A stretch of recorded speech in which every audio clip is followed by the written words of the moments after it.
Side fruiting mushroom kits. They're super easy. Let's do it.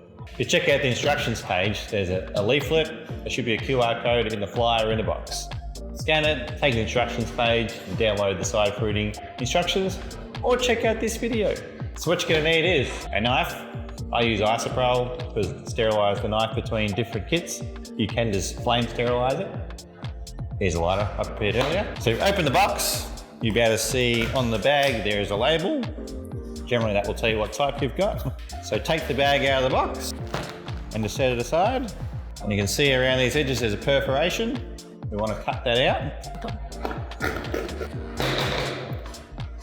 Once you've done that, replace your bag back in the box. It doesn't matter what way it goes back in.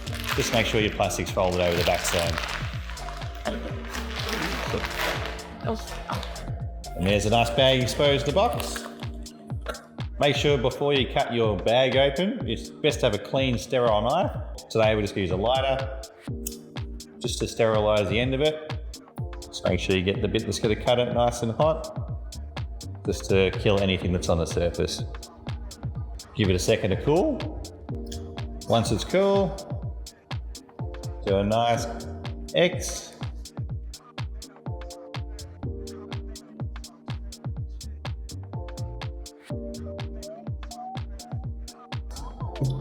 And that's it.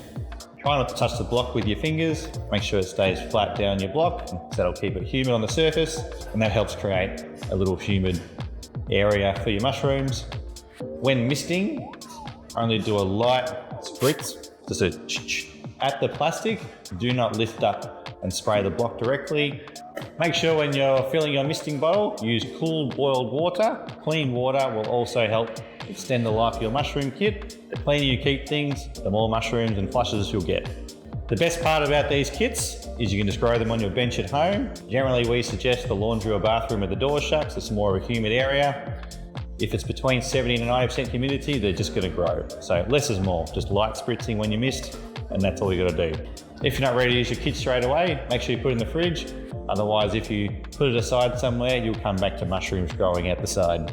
The fridge just slows them down. They will slowly keep growing over time, so it's best not to store them for more than a month. Tips for fruiting your mushroom kits. Don't overspray them. You only need a light spritz, 2 to 3 times per day maximum. Don't give it a soaking, because if you waterlog the block, it'll wash away the mycelium, and then other things will try and grow in the sawdust. So just a light mist whenever you mist. Number 2, when misting, just mist around the plastic X. Don't spray the mushrooms themselves when they form, because this can upset harder types like lion's mane. Less is more with misting. Make sure your mushrooms are within the temperature ranges that they like. Most mushrooms will fruit between 15 to 24 degrees. Some more advanced mushrooms need it as low as 10 degrees, and some warmer types like pink oysters need it over 24 degrees. So double check the best fruiting temperature range for your mushrooms. Our easy mushroom types are pretty versatile. Even if you forget to mist them, they will generally still keep fruiting. If you're not ready to fruit your mushrooms, keep them in the fridge. This is good for most types of mushrooms, but summer types like pink oyster can't go in the fridge, and you must start them right away. If you tuck your kit away in the corner and forget about it, you'll most likely come back to mushrooms growing out the side of your box. Mushrooms are a living organism, and they will keep growing. Lighting.